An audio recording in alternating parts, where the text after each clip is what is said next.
I thought my camera was off. That's the sentence that keeps circling in my head every night before I fall asleep. I remember whispering it under my breath that morning, completely sure of myself. Completely wrong. It was just another Monday. I had stepped out of the shower a few minutes earlier, steam still clinging to the bathroom mirror behind me. My hair was damp, tiny drops sliding slowly down the back of my neck. I wrapped myself in my soft gray robe and tied the belt loosely while walking barefoot into the kitchen. The apartment was quiet. Too quiet. My laptop was already open on the table. The Zoom window blinked patiently on the screen. 9 a.m. weekly strategy call. I poured coffee into my favorite mug and clicked join. And that was the moment everything quietly went wrong. Morning everyone. My manager's voice filled the speakers. Small squares popped onto the screen one by one. Faces, office backgrounds, messy living rooms. Someone's dog barked somewhere in the distance. Someone else adjusted their headset and yawned. I muted my microphone and leaned back in my chair. The robe shifted slightly on my shoulders as I lifted my mug. I didn't bother fixing it. At-home meetings were always relaxed. Half the team never even turned their cameras on. At least that's what I believed. Someone started presenting quarterly numbers. Blue and gray columns filled the shared screen. My attention drifted almost immediately. I tucked one leg under me and took a slow sip of coffee, completely unaware that everyone on the call could see me. My hair was still wet, so I pulled it over one shoulder and squeezed the ends gently. A few cool drops landed on my wrist. I wiped them away absent-mindedly and leaned closer to the screen. The robe slipped again at the collar. I didn't notice. For a few minutes the meeting was nothing but voices and spreadsheets. Then something strange happened. It wasn't a sound. It wasn't a notification. It was that quiet instinct you get when someone is looking at you longer than they should. I glanced back at the grid of faces. Most people looked bored. A few cameras were off completely, but one square caught my attention. Daniel. He worked in product development. We'd exchanged maybe 3 emails in the entire year I'd been at the company. On screen he sat in a dim office, leaning slightly forward, one hand resting against his chin.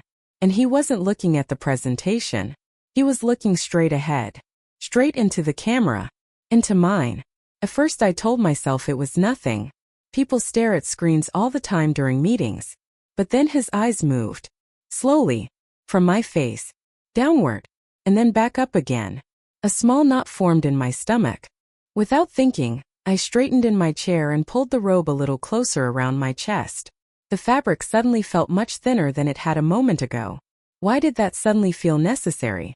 Daniel's expression didn't change. Calm. Focused. But his gaze stayed exactly where it was. On me. A strange tension crept up my spine. Almost instinctively, I glanced at the tiny preview window in the corner of the Zoom screen, the one that shows your own camera. For a second my brain didn't process what I was seeing. The gray robe. My damp hair. The loose collar resting against warm skin. And the small green icon beside my name. My camera. On. My hand froze halfway to the keyboard. No, that couldn't be right. I was sure I had clicked camera off before joining.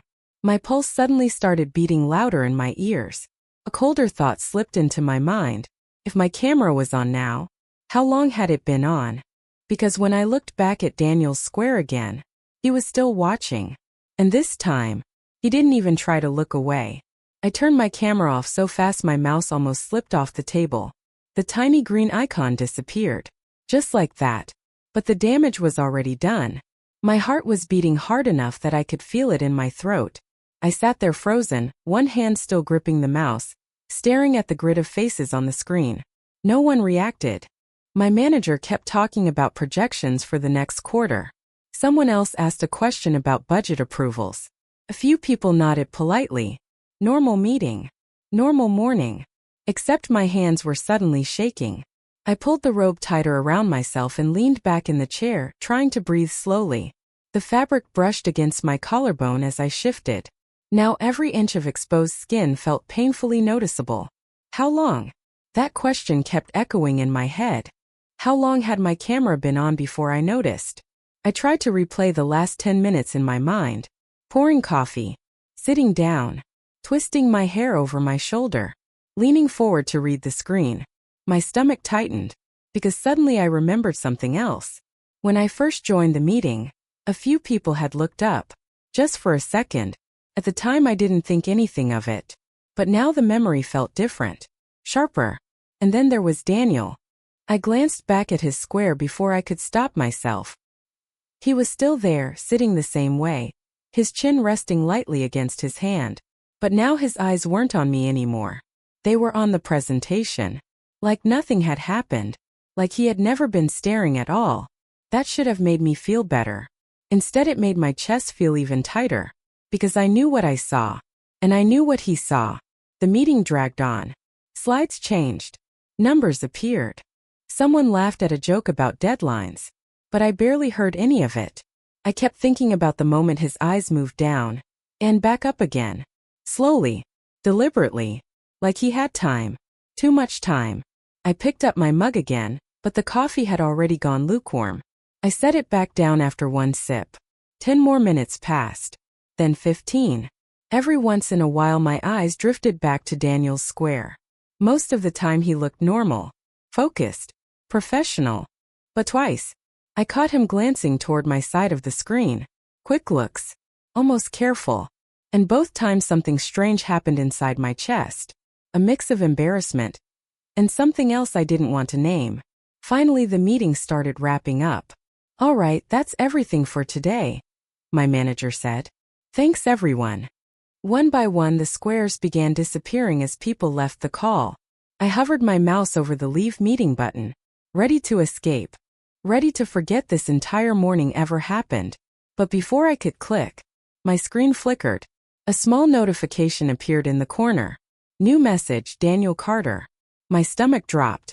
For a second I just stared at it. I hadn't spoken to him in months. Why would he message me? Slowly, I opened the chat. There was only one line. Short. Simple. But the moment I read it my pulse started racing again. Because his message said, "Just so you know, your camera was on longer than you think." For a few seconds I just stared at the screen. Daniel's message sat there quietly in the Zoom chat window, like it had all the time in the world. "Just so you know, your camera was on longer than you think." My fingers hovered over the keyboard. I didn't type anything. Did he mean that as a warning? Or something else? The meeting had already ended. Most of the little squares had disappeared. The screen now showed only a few lingering participants finishing their conversations. Daniel's square was gone. He had already left, which somehow made the message feel even heavier. I leaned back slowly in my chair, the robe shifting softly against my skin. The apartment suddenly felt warmer than before. I reached for my coffee again, but the mug was cold now, forgotten. My heart was still beating too fast. Longer than I think. What did that even mean? 2 minutes? 5? The thought made my stomach twist. Because the first thing I remembered was the moment I sat down. My hair still dripping slightly from the shower. The robe barely tied. The collar loose while I leaned forward to read the screen. My face grew hot. I closed the Zoom window quickly like that could somehow erase what happened. But the message stayed in my mind. I stood up from the chair and walked toward the window, pushing the blinds open with 2 fingers. Pale winter light spilled across the floorboards. Outside, a delivery truck rolled slowly down the street. Normal morning. Normal city. But my thoughts kept circling back to one thing. Daniel watching. Not surprised. Not embarrassed. Just watching. I crossed my arms lightly over my chest and leaned against the cool glass of the window. The robe sleeve slipped slightly down my wrist. Why didn't he say anything during the meeting? If he noticed early, he could have sent a message right away. He could have looked away. Most people would have. But he didn't. That image replayed clearly in my mind now. His eyes lifting. Then slowly moving downward. Then back up again. My stomach tightened again. But this time it wasn't just embarrassment. It was something warmer. Something that made me uncomfortable with myself. I walked back to the table and opened my laptop again. The Zoom chat was still there. His message still sitting at the top. For a moment I thought about ignoring it completely. That would be the smart thing to do. Close the laptop. Move on. Pretend it never happened. But my fingers were already resting on the keyboard. Curiosity is a dangerous thing. Especially when someone has already seen you in a moment you didn't mean to share. I typed a short reply, then erased it. Typed another. Erased that too. Finally, I wrote the simplest thing I could think of. How long? I stared at the message for a second, then pressed send. The small gray check mark appeared instantly. Now there was nothing to do but wait. I told myself he probably wouldn't respond quickly. People had work to do. Meetings. Emails. Normal life. But less than 10 seconds later, 3 small dots appeared under my message. Daniel was typing. And for some reason, the moment I saw that, my heartbeat started climbing all over again. Those 3 little typing dots felt strangely intense. They appeared, paused, then appeared again. I realized I was holding my breath. Finally, his message popped onto the screen. Almost the whole meeting. For a moment, I honestly thought I had misread it. I leaned closer to the laptop. Read it again. Almost the whole meeting. My stomach dropped. I felt heat rush up my neck into my face as I replayed the morning in my mind again. But this time the memories felt painfully vivid. Sitting down with wet hair. Leaning forward to read the screen. Reaching for my coffee. The robe slipping slightly when I stretched my arm across the table. All of it. Visible. I pressed my lips together and typed slowly. You're joking. The reply came almost instantly. I wish I was. I leaned back in the chair again, staring at the ceiling for a second. The quiet hum of my refrigerator filled the apartment. Embarrassment washed over me first. But something else followed right behind it. A strange curiosity. Because one detail from the meeting kept replaying in my mind. Not everyone noticed.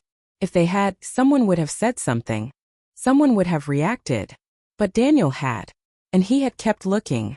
My fingers hovered over the keyboard again. I hesitated before typing the next question. Then sent it before I could talk myself out of it. Why didn't you tell me sooner? This time his reply took longer. Almost a full minute.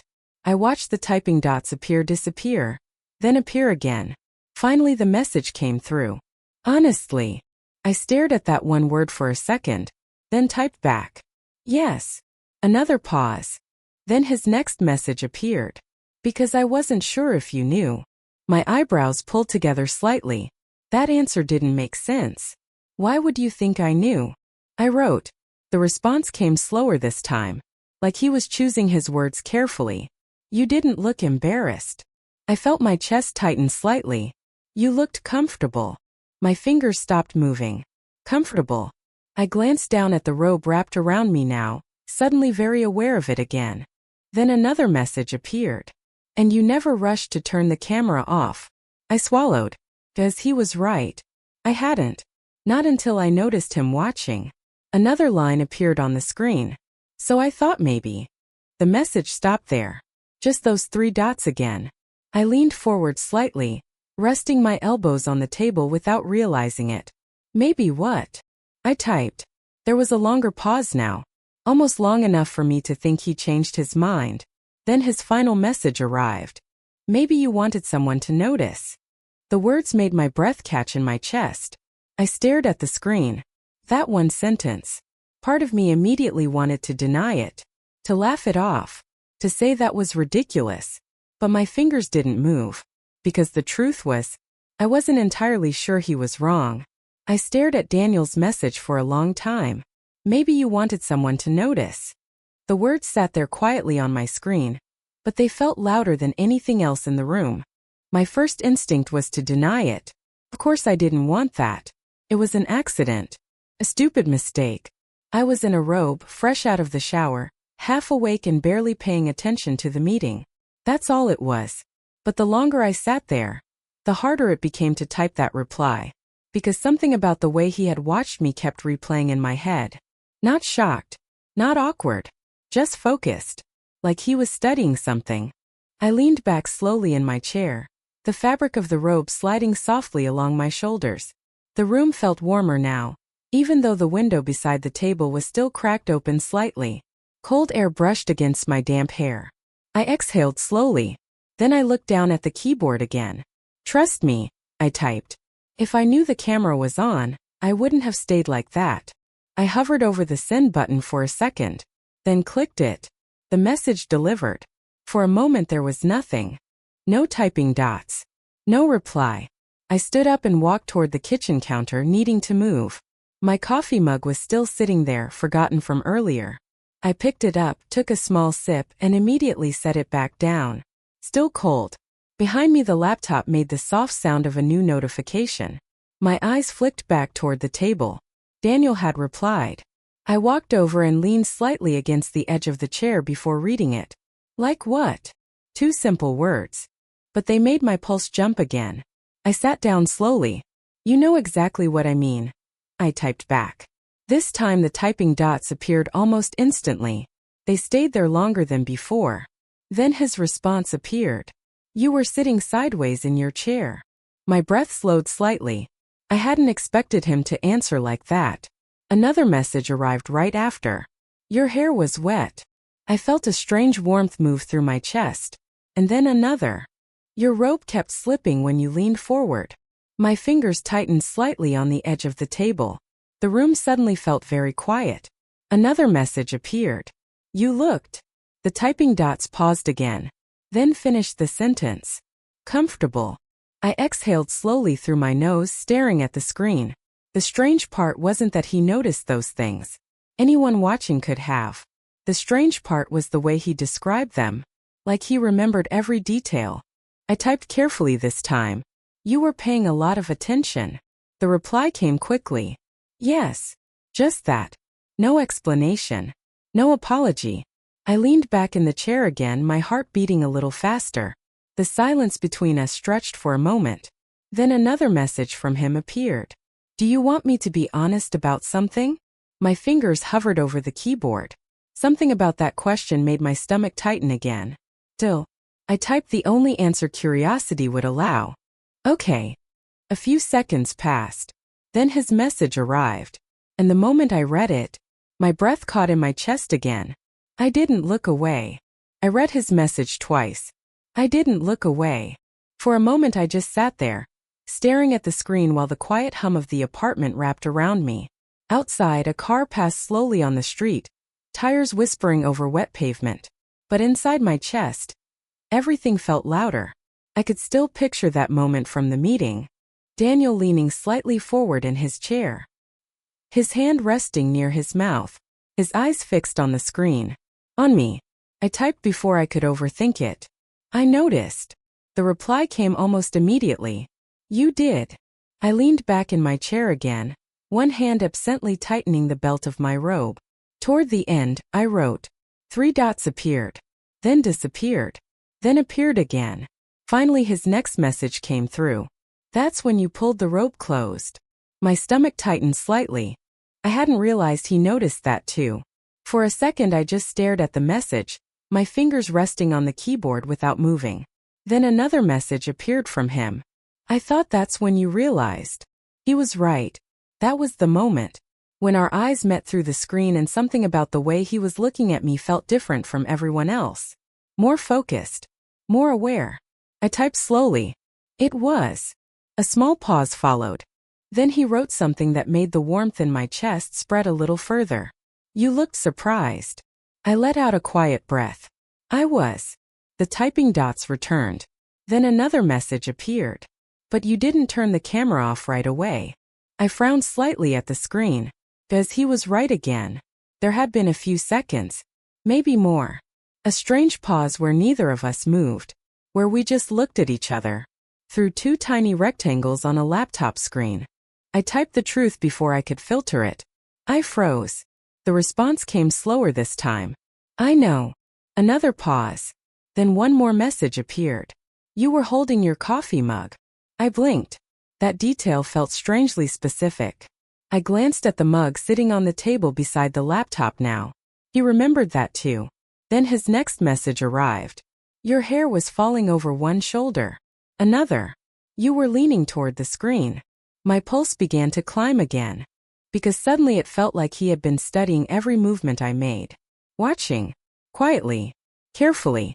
I typed a short reply. You remember a lot. The typing dots appeared again. But this time they stayed longer. Much longer. When his message finally came through, it made my breath catch again. It's hard not to remember a moment when someone looks that beautiful without realizing anyone can see them. The words sat on the screen. Soft. Direct. Dangerous in a way I wasn't expecting. I leaned back slowly in the chair, my heart beating faster now. Because suddenly this conversation didn't feel like a simple warning about a camera mistake anymore. Felt like something else. Something neither of us had planned. Something that had started the moment his eyes met mine through that screen. And then another message appeared. Short. Simple. But somehow even more unsettling.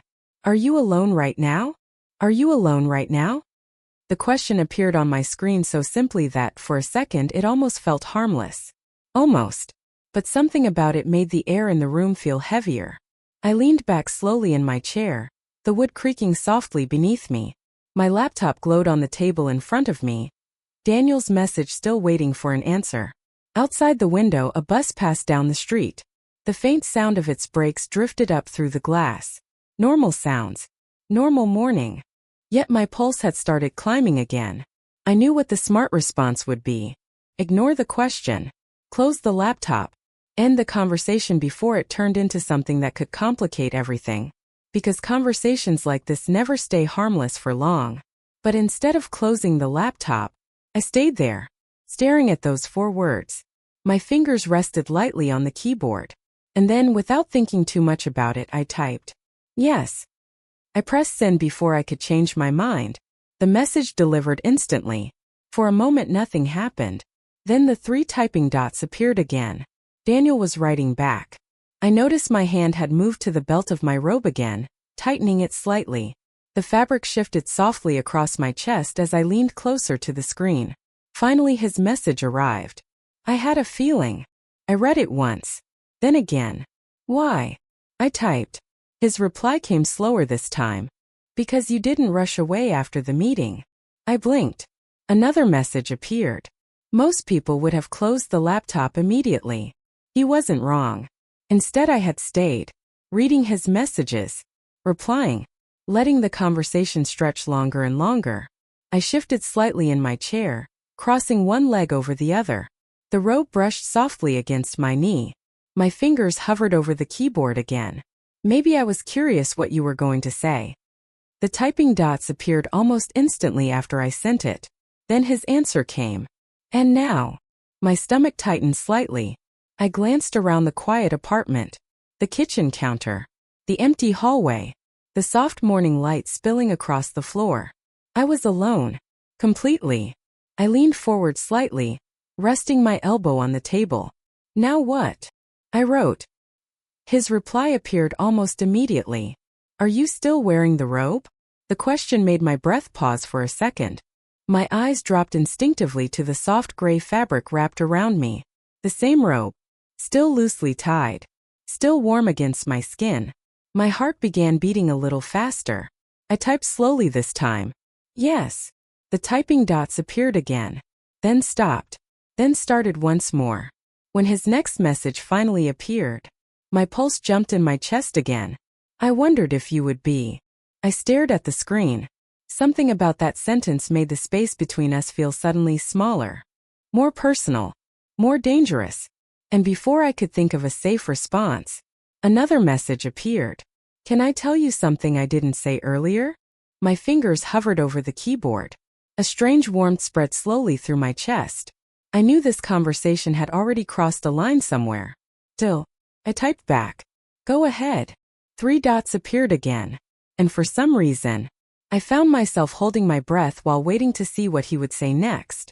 The 3 typing dots stayed on the screen longer than before. I watched them carefully, like the rhythm of someone breathing on the other side of the conversation. Then his message appeared. When you realized the camera was on, I leaned slightly closer to the screen. Another line followed. You looked straight at me. My chest tightened. Because he was right. Out of 20 people on that call, my eyes had landed on him. Not on my manager. Not on the presentation. On Daniel. I typed slowly. You were the only one looking. The reply came quickly. That's true. Then another message appeared. And for a few seconds, you didn't turn the camera off. My breath slowed again. I could still remember that moment clearly. The strange pause. The silent realization. And the way neither of us looked away. I rested my chin lightly on my hand as I typed. I think my brain stopped working for a second. Daniel's response came almost immediately. Maybe. A pause. Then another message. Or maybe something else happened. My stomach tightened slightly. Like what? I asked. This time his reply took longer. When it finally appeared, the words felt softer than anything he had said so far. Maybe for a second, you realized someone was really looking at you. I felt a quiet warmth spread through my chest. Not embarrassment this time. Something more complicated. Because there had been something about that moment. Something different from a normal work meeting. A strange awareness. I leaned back slowly in my chair again. The robe shifted softly against my shoulders as I moved. My fingers rested on the keyboard while I read his next message. You looked surprised. Another line appeared. But you didn't look uncomfortable. I exhaled quietly. The room felt very still now. Outside, the winter light had shifted slightly across the floor. My laptop screen reflected faintly in the dark glass of the window. Two people. Two separate places. One strange moment neither of us seemed ready to let go of. Finally, I typed a question that had been sitting quietly in the back of my mind. Why did you message me after the meeting? The typing dots appeared again. This time they didn't disappear. They stayed there for several seconds. When the reply finally appeared, it was only one sentence. But the moment I read it, my heartbeat lifted again. Because I keep thinking about the way you looked when you thought no one could see you. I stared at the screen. My reflection in the window looked different now. More aware. More alive somehow. I glanced down at the robe again, then back at the message. The truth was, that moment on the call had been an accident. A mistake. But the conversation we were having now wasn't. And as I sat there in the quiet apartment, Daniel's message glowing softly on the screen, one thought slipped quietly into my mind. Sometimes the most dangerous connections begin with something as simple as being seen. And sometimes, the moment you realize someone was watching you all along, is the moment you stop pretending you want them to look away.